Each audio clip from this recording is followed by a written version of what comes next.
On this episode of Industry Relations, Rob and I talk about how the commission lawsuits are even worse than we thought.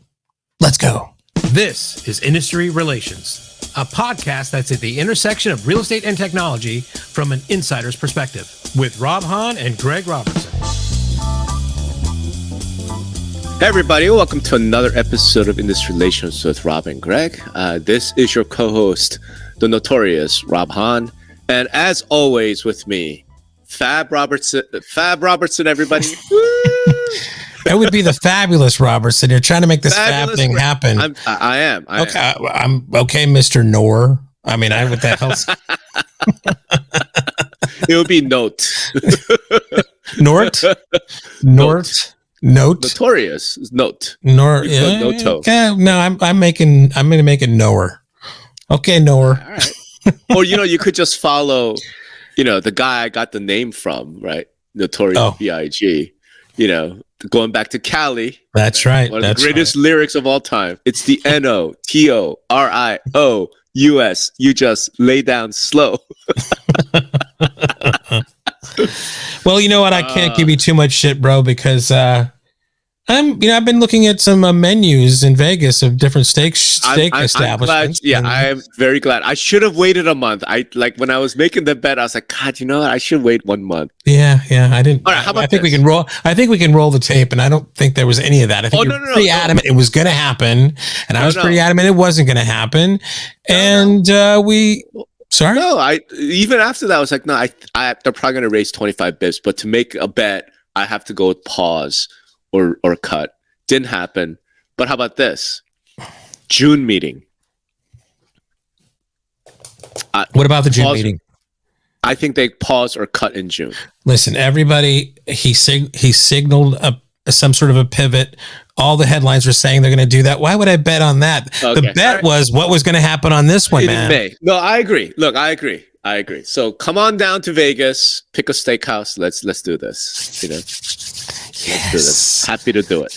Yes, happy baby, yes. Okay.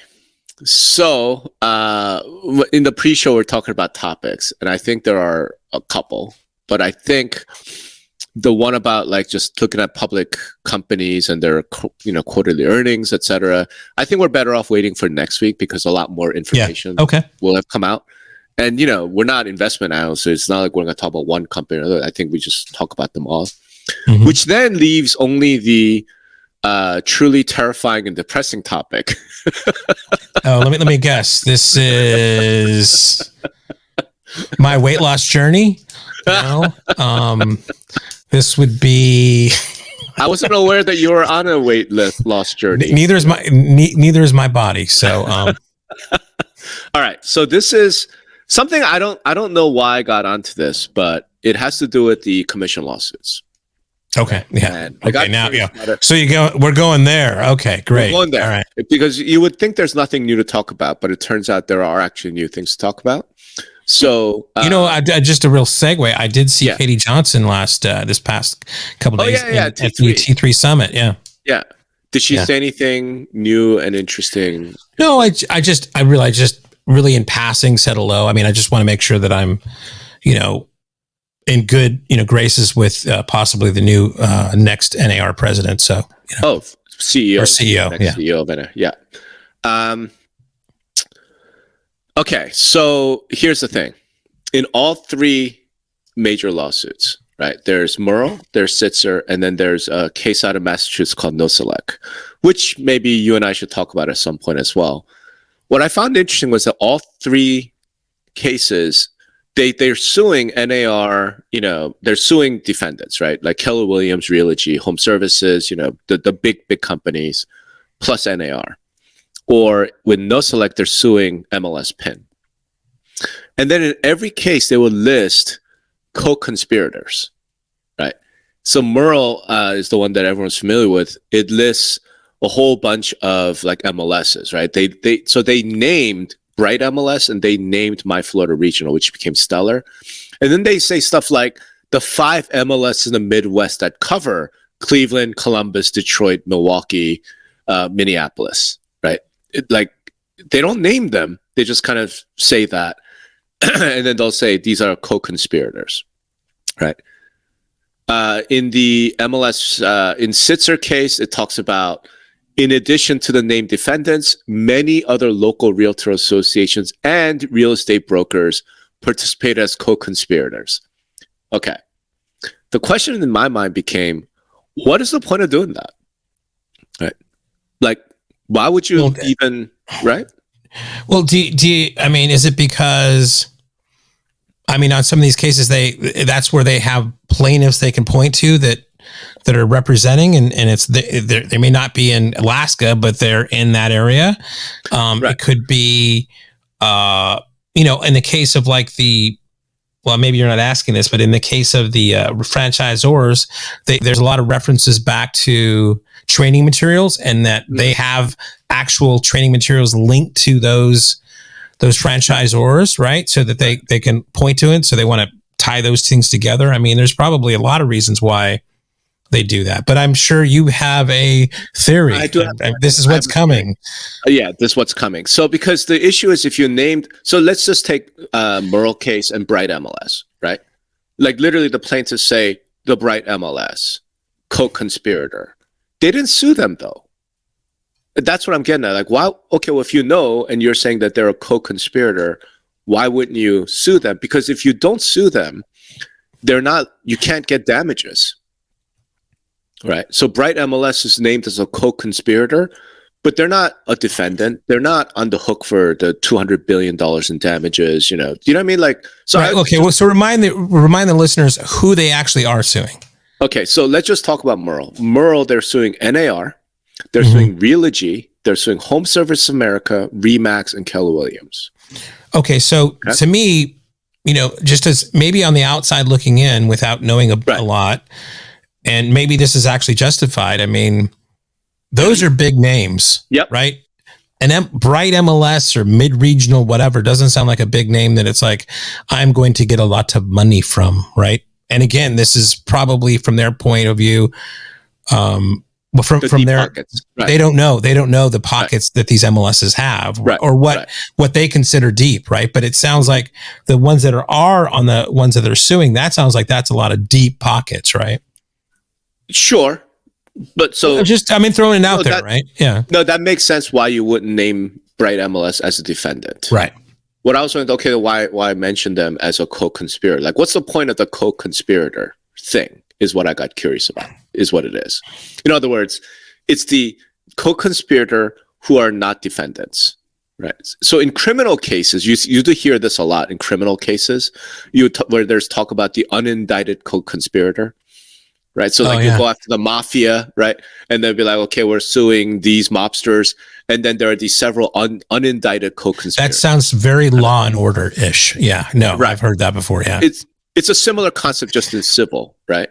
So I got curious, like, why would you even bother doing that? Like, what is the point of listing someone as a co-conspirator, right? And as I mentioned in every post that I've ever made on this, like, yes, I am a lawyer, but I am not your lawyer, number one. And number two, I am not an antitrust expert. Like, this area of the law is super tricky, right? So please. And neither am I. If anybody this is needs just to know educational entertainment. So please consult your own antitrust specialist to make sure that what I'm saying is not completely out of whack. Now, okay, with that disclaimer out the way, I just know that I know the listeners out there. Yeah. And there's going to be a lot of yelling at the radio, or they're on their morning walks or whatever. God. Okay, go ahead. And you know what? Let me put this out there. If you are an antitrust expert and you are hearing this and you want to say, Rob, you are so wrong on these 17 things, please, please, please let us know, like in comments, emails, texts, because I would love to be wrong about this. Okay. But this is what I'm saying. So number one reason why you would name co-conspirators, obviously, it makes it a little bit easier to make the conspiracy itself, seem bigger and more real, right? And in this case, when we talk about conspiracy, we're talking about the antitrust term. It doesn't mean secret backroom whispers. It's an antitrust legal term of art that just means a scheme, a plan, a general whatever. And in this case, no one is denying that, right? Because cooperation, compensation, along with all the various code of ethics rules, all of that there's no question that's a plan. That is a scheme, right? So the issue is this illegal? Is this anti-competitive? That's a whole different question. Anyway, so one reason, just make the conspiracy seem much larger and easier to prove. But the second issue is, and this is where I think I have to engage in a little bit of legal education.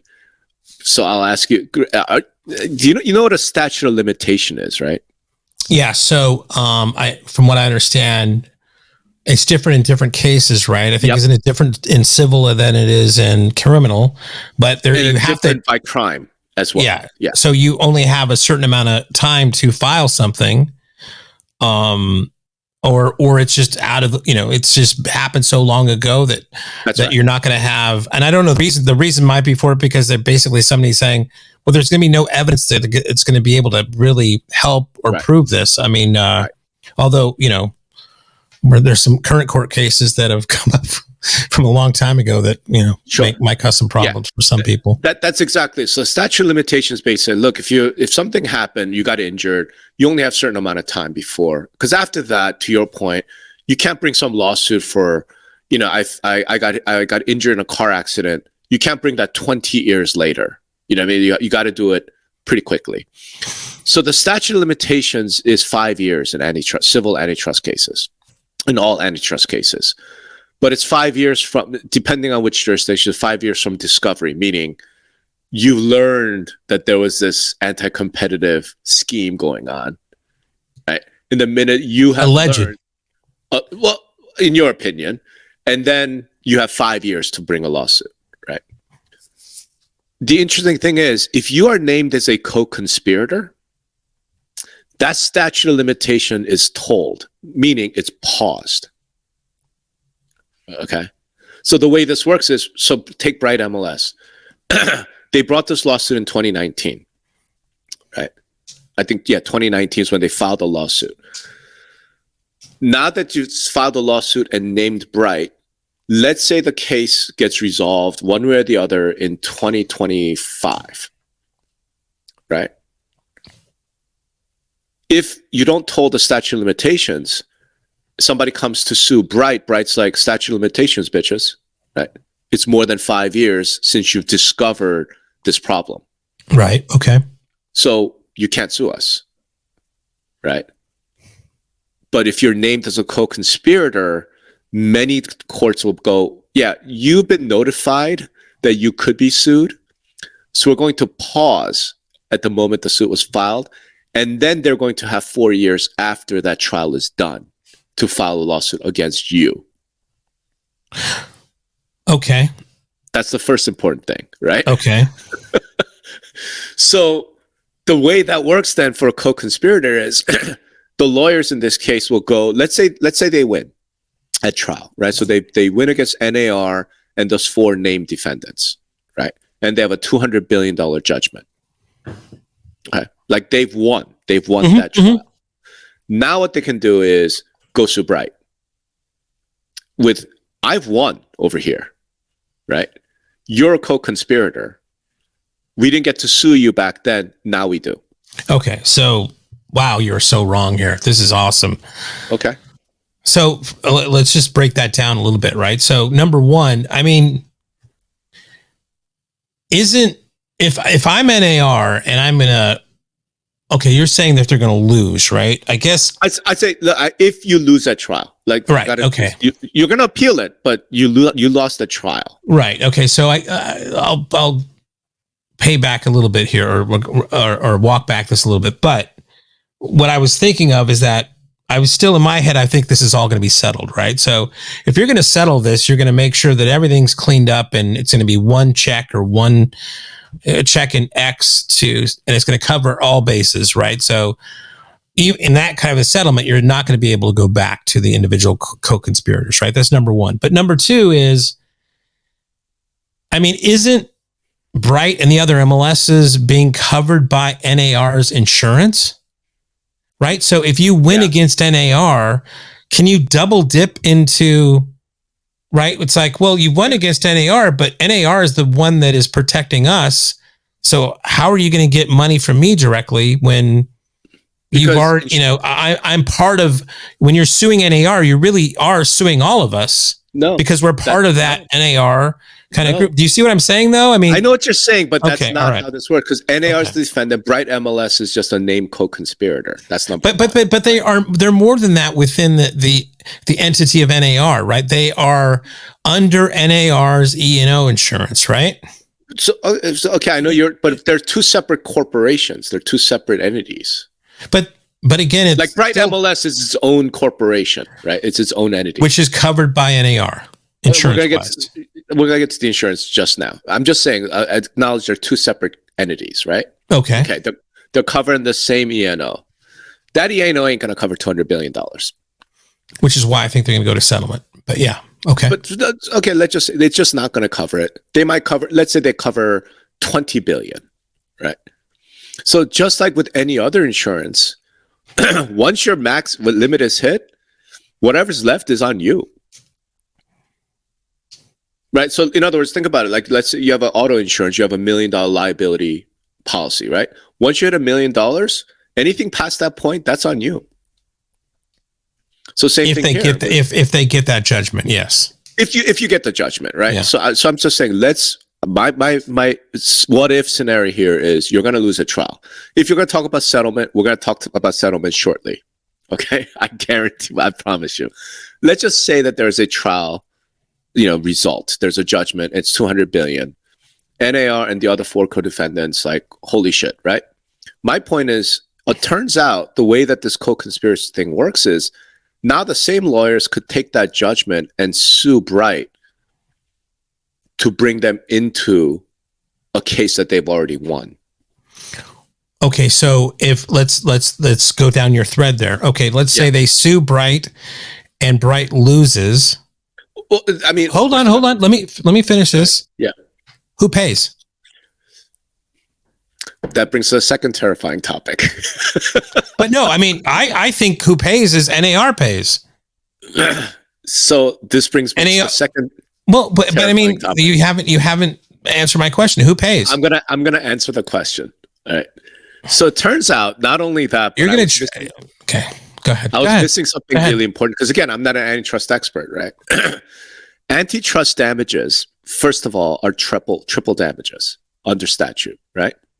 So the 200 billion is actually not 200 billion; it's like 70 billion. And then you triple it under antitrust law, right? It's literally punitive, and that's the point of it. They want to say is don't engage in anti-competitive shit because it's not going to be worth your while, right? The damage is going to be triple whatever it is, okay? And the second important part that I was missing is that antitrust damages are what's called joint and several liability. Let me ask you, sir, do you know what joint and several liability means? Okay, say that again. Joint and what? Joint and several. Joint and several. No, this is not a phrase I would hear on Law and Order, so no, I'm not familiar with it. So a joint and several liability, it only exists in a couple of areas, says if you're a defendant, you as an individual are responsible for the entire judgment amount. So in other words, the 200 billion is not going to be divided up 5 ways between NAR, Realogy. It's not going to get divvied up. NAR is responsible for 200 billion. Realogy is responsible for 200 billion. Remax is responsible for 200 billion. And then however y'all figure that shit out is between you guys as defendants.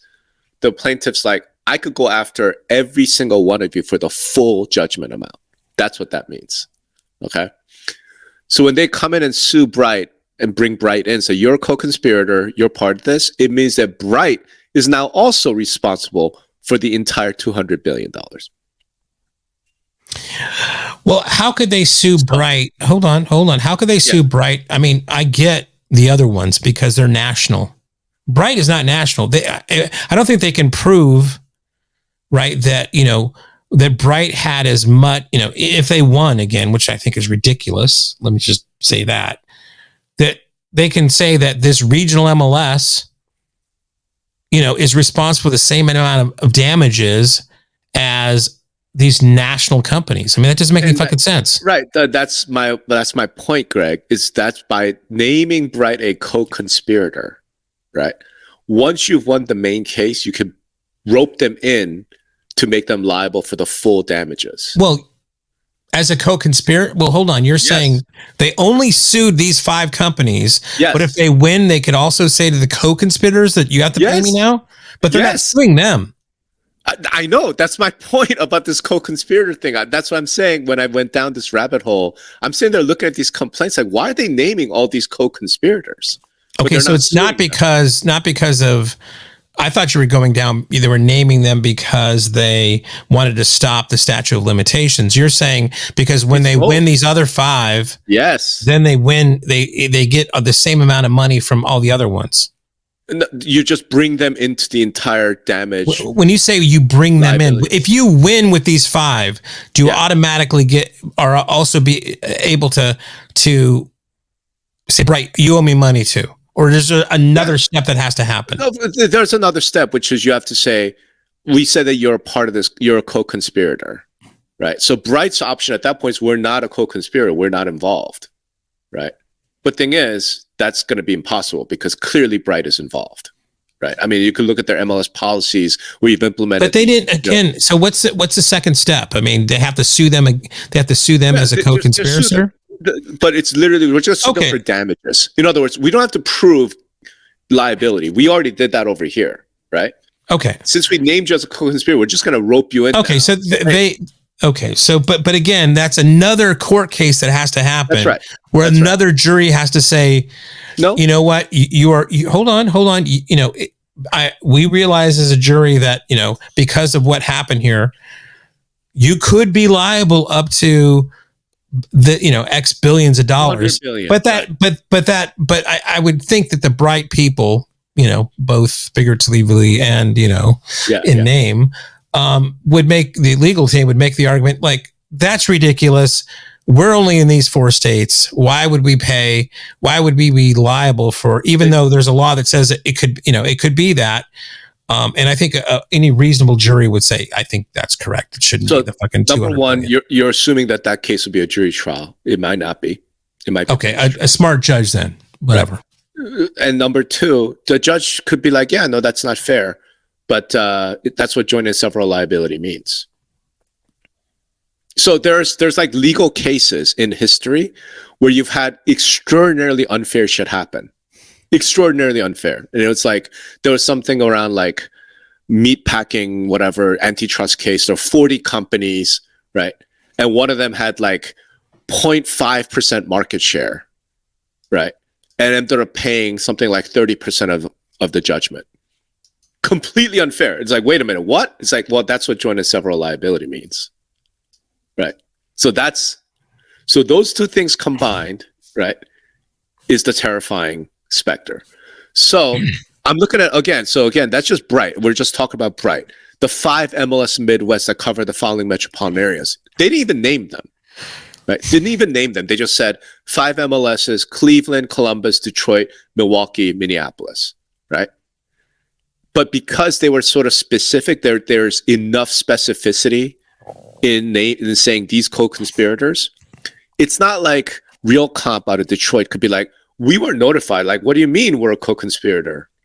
No, this is sufficient notice. You should have known that you could get sued. So the statute of limitations is told. Now we're going to bring you in. And you are also responsible for the entire $200 billion judgment amount. It's effing terrifying. Let's not stop there. It gets worse. It's I don't know if I shared this in another podcast, but my sister met Rob, and she listens to some of these podcasts, and she had the greatest description of you, and you are just the perfect sorry not sorry kind of individual. You're just laying down the facts here. I'm just because look, part of this is let's at least go into this with eyes wide open. Right. Perfect. Let's just understand what we're facing here. Yeah. Right. So where this gets worse is the settlement, because you brought up settlement. Yeah. Right. So the only way to protect yourself if you are a co-conspirator, if you're a broker, MLS, whatever, is to settle. Right. Because in the settlement agreement, you could agree, hey, look, no joint and several liability, right? I'll pay you this much money. and that represents my share of this, whatever, right? The only way you could do that is through settlement. The interesting thing about settlement is, in order to settle in an antitrust situation like that, you usually have to do like three things. One, you have to essentially admit fault. You have to say, yep, we were engaging in anti-competitive behavior. I don't know about that, but okay. Okay. I'm just saying. It could be confidentiality agreement also, right? It could be both ways. It's a settlement. Well, they could agree like nobody's going to, as part of the settlement, you know, it's going to be not only financial, but like in terms like, you know, nobody's going to admit fault. I mean, you hear that all the time. In the settlement, they agreed to say nobody admit fault and they can never talk about it again, right? So a settlement is, you know, when you say usually this, usually that, a settlement can go all different ways. It could go all different ways, but Okay, I'm just telling you like what I've seen in antitrust settlements. Usually you have to go, yep, well, I was part of this conspiracy. Okay. Number two, you have to stop doing the conspiracy. Right. So in this case, it means you have to stop doing all of the stuff that's surrounding, you know, cooperation compensation. Right. And number three, very often you have to provide support, like help to the plaintiffs. In other words, you have to turn state's witness. You have to you have to throw the other guys under the bus. That's what I've seen usually when there's a settlement, right? Because again, it's a conspiracy, right? The whole idea is you companies, you people got together and illegally conspired to keep prices high, right? So when one of them breaks from the group, right, then you have to rat out the others. You have to go, yep, I had conversation with the CEO of that company, and we definitely talked about how we can keep prices high by doing X, Y, Z. Yeah, but that's not going to happen. That happens all the time. That is literally how antitrust settlements are done. No, but I know I'm talking about that. I don't think the MLS execs or the NAR execs are meeting in a room and saying we're going to do that. So they're not going to admit something they didn't do. I'm not saying that. I'm just telling you that this is what I've seen. All the antitrust settlements kind of look like that. Okay. Now, because it's a settlement, and in a antitrust case, there's always, you know, multiple entities, right? Because that's the whole point. You have more than one business conspired, right? They talk to each other. So the first one to settle settles for cheapest because of joint and several liability. They get the best deal. They get the best deal, right? So not only are you... That's very Law and Order-ish, by the way. Very Law and Order. Dude, there's so much about this. I'm like watching, I'm like, it feels a lot like The Wire, you know, like like the drug. It has this like organized crime, you know, type of stuff. Like, hey, flip on your boss. Look, like they're using. That's not good. I mean, they're all. I mean, as far as all the money's coming from the same place. It's not. Like I said, once insurance, insurance. But once that's limit is hit, then you got to pay for it. You're on your own. But again, they don't have the means to pay for it all, right? So I mean, if I'm the plaintiff, and I'm going to say, okay, well, you owe me fucking a gajillion dollars. Yeah. They just go, BK, baby, I'm out. I mean, I just don't have that money. So it's like the whole settlement agreement's going to be about, all right, how do I extract as much flesh from this guy as I can to keep him alive, to execute whatever. It doesn't matter if it's a gajillion dollars. It's gonna come down to something reasonable, and so that they all can kind of agree to something. First of all, you're assuming that there's this group settlement. What I just pointed out, Greg, is in an antitrust case, the first to settle benefits the most.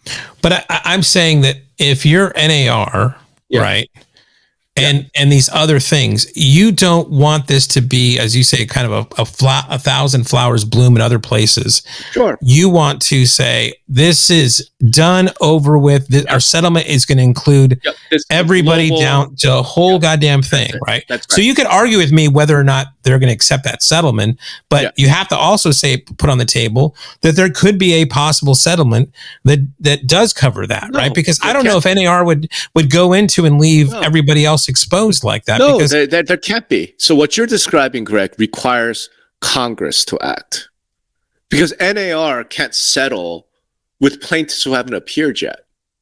Do you know what I'm saying? Well, NAR could settle with the Moehrl plaintiffs, right? How's NAR going to settle for, some random guy in Portland decides to sue the local MLS? They can't settle that because it hasn't even been filed, right? Right, So but what you're talking about is like the tobacco settlement. That's what you're talking about. This global, hey, you know what? This is bullshit. This is a one-time. Which is what these guys are coming. That's their playbook, right? That's where they came from. Yeah. Okay. Yeah. All right. So, but to do that, you need Congress. So Congress had to step in for that. Okay. Yes. Yeah, you need the government to step in and go, okay, hey guys, here's what so and you're telling me this has happened before? What, tobacco? No, that Congress is stepping. What do you mean kinda? You said it has to happen. This is the only way to get a global settlement is my point. Okay, all right, that's good. So it's happened before. The attorneys that are doing this were the ones that were involved at. So there's a highly likelihood that this could happen again. Okay, I'm with you. There's a likelihood. That's true. All right. But my point is, if you're a co-conspirator, you're not one of the defendants. You now have a very high how do I put this? Motive incentive to settle early. Because the earlier you settle, smaller your payment, number one. Okay. And number two, you are no longer jointly and severally liable. That's the big important piece. Okay, so let's just play that out. Bright says, "Fuck it, I'm gonna try to settle this early." Yep. Who pays that settlement? Bright. Okay, but Bright has insurance through who that is going to pay the settlement? Maybe just Bright says, we're not going to tap the insurance. We're just going to pay for it out of pocket. But why would they do that? They've got insurance. That's what insurance is for. They should use that. I don't know. Okay, but follow me. I'm now. It is true that NAR, they have insurance through NAR, and then NAR would pay that, right? So it's a very weird situation. Maybe not, but the point is this: if Bright maybe so. If Bright settles, remember the unfairness situation you brought up, right? They go, what are you talking about? We're only in these 7 states or whatever, right? We're not the nation. And the plaintiffs are like, yeah, that's right. So how about this? Why don't we settle for $30 million? Right? You pay us $30 million, right? And you're no longer jointly and severally liable. If I'm Bright, man, I got to take that deal. I got to think about it, right? I pay $30 million now. Wait, hold on. Or I'm potentially liable for $200 billion. No, so okay. Let's say I agree with you there, right? So, yeah. Having some knowledge about this a little bit, what typically would happen is any type of settlement, they would get everybody in the room, including the insurance companies, and there'd be a negotiation going back and forth between the insurance companies and the plaintiffs. Who really, that's what happens. Bright goes, okay, we want to reach a settlement, and the insurance company says, probably worth to do a settlement here. You're right. And then the insurance company tries to get this down as far as they can. And if they get it far down, and then at one point they reach quote unquote a settlement, and that happens. It makes no sense for Bright not to tap into the insurance that they have. So I don't know why you're so obsessed with the insurance part, but okay. Yeah. No, I'm not upset. It's just like, but my point is the insurance is fucking brought by NAR. Okay. So what's the catastrophic? It's not like they're turning state's evidence. It's not like they're turning, anything. It's just like, okay, well, it just seems kind of weird that an MLS can drop out of this soon using NAR's insurance while NAR is starting on something, but I don't see since you're so obsessed with NAR insurance, let's just switch it up so that it's less irrelevant. Okay. Keller Williams drops out. Keller Williams says, let's settle. Yeah.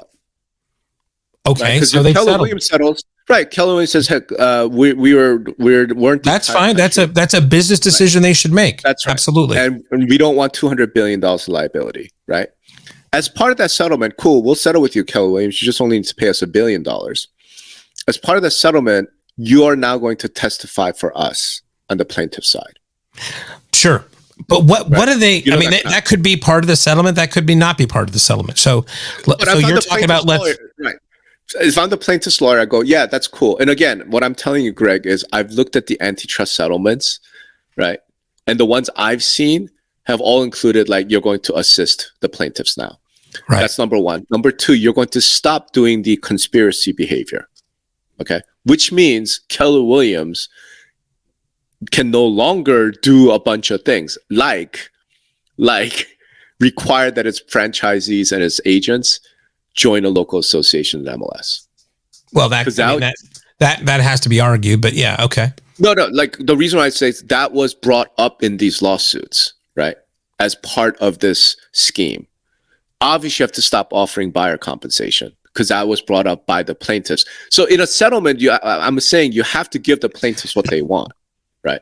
Well, I mean, it's a settlement. There's a give and when you say the word settlement, that automatically implies there's a give and take by both sides, right? Yeah. So you're saying the things that you've read, it's typically this, but it doesn't have to be that. I mean, it's a settlement between both sides, especially. I know, but it's almost always that, because what the settling defendant or the co-conspirator gets is you are just paying this one flat amount, and you're not jointly and severally liable for the entire amount. Right. I mean, it's guaranteed money. It's not easy money, but it's like, okay, I got the. I mean, to me. You could say that there's some, I don't know if there's some sort of, advocacy. Advocacy is not the right word, but activist type of nature to this. I mean, to me, this is about money. I don't think these guys who sue the tobacco companies were all worried about freaking public health. I mean, these attorneys are, I'm not saying this is a bad thing. It's capitalism. They're just, they're after money. So to me, it's like, okay, how much money can I get as soon as possible, and the best terms that I can get? And one of those terms would be if I can think that they can help me win my other cases, great. If not, I don't give a shit about that. I'll just take the money. Right. So they're all going to make those determinations. When I look at Moehrl, when I look at these cases and the law firms that are involved, they're not going to just let Keller Williams offer $1 billion unless what Keller Williams will now give them in addition is help us win against the other 4.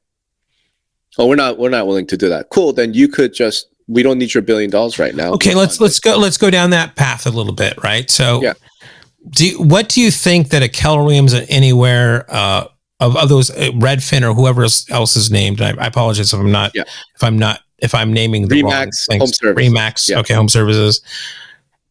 I mean, again, we don't know what we don't know, but I mean, how's Glenn Kelman going to help? How's Nick Bailey going to help the other side? Nick Bailey gets on the stand and says, "Oh yes, no, we definitely conspired. We definitely had conversations to keep commissions high. We definitely." It's just I don't believe. I mean, these guys sell real estate franchises, right? They're not a. I mean, I don't. You're telling me if you're on the jury, right? If you're on the jury for Moehrl, and the CEO of Century 21 gets up and says, "Yes, we have been engaging in illegal anti-competitive behavior with NAR, with these other brokerages. We confess." But the confession of, sure maybe they had some training materials I'm not in the back room with some cigars with the other guys going, let's twisting our mustache to. I'm not saying you were, but you're changing it. All I'm saying is if Nick Bailey gets on the stand and says that, the jury, dude, I'm sorry, that case is over. Do you know what I'm saying? Right. When the CEO of one of the defendants gets up and says, "Yes, we were guilty. We did it. We confess." If he does that, and the other guys, they're all denying this reality, blah blah blah, that case is over. It's done. But right? What do you think is the likelihood that those conversations, that kind of bombshell that you want them to say on the stand, actually happened? So this is where things get even more terrifying, and I know we could talk about this a lot.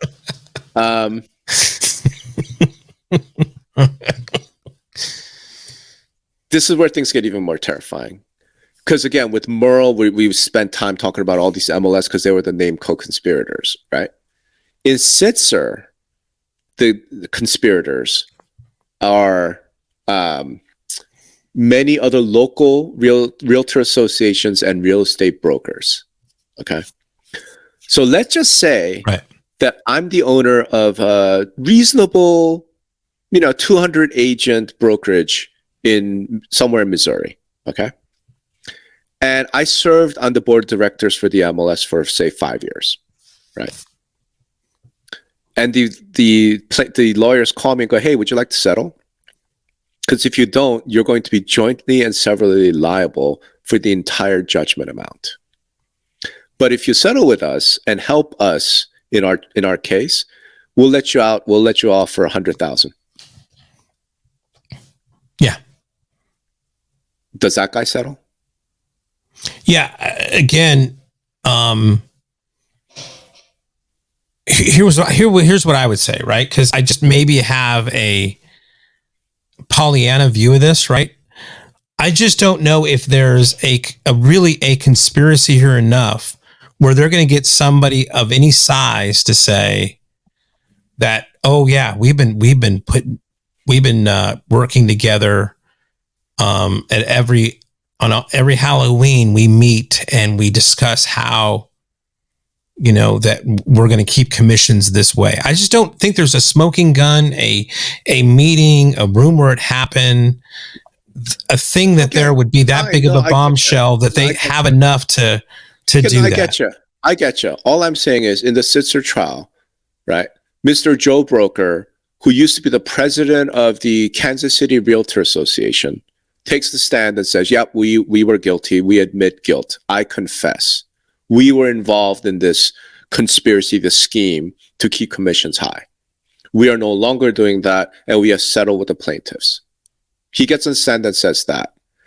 Dude, I feel like that trial is over too.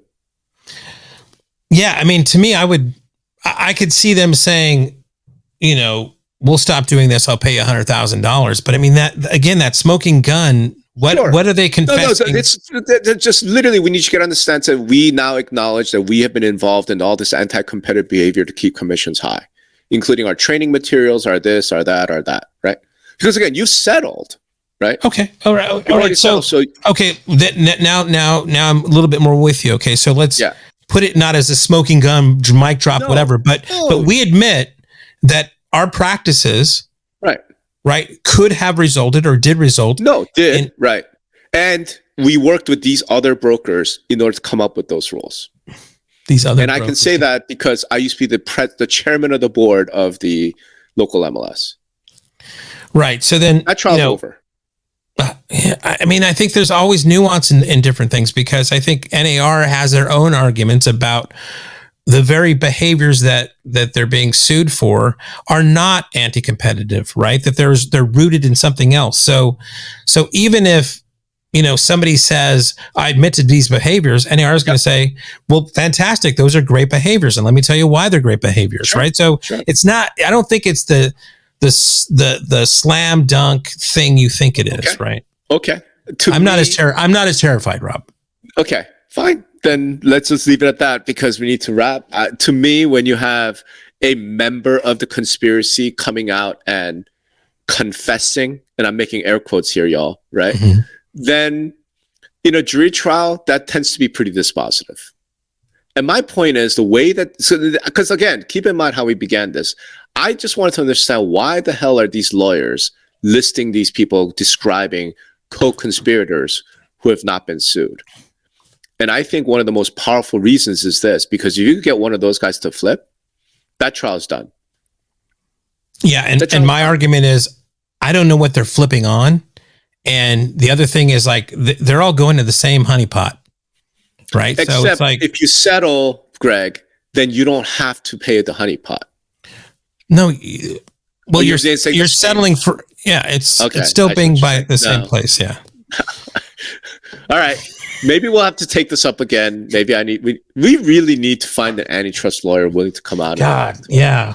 Except everyone that I've spoken to is like, I can't. Yeah, I know.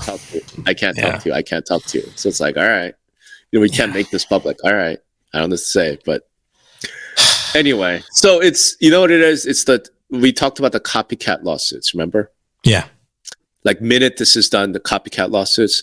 So this is like copycat lawsuits on steroids a little bit, because it's not minute this is done, random ambulance chaser. This is the minute this is done, the same lawyers who just won now get to sue all of the co-conspirators. Honestly, what I think you've really proven or done here there's a lot of validity what you're talking about, especially this joint and several liability thing. Jesus, is just more ammunition that these guys got to settle this, because the ramifications are just, and it's got to be a tobacco's type of settlement.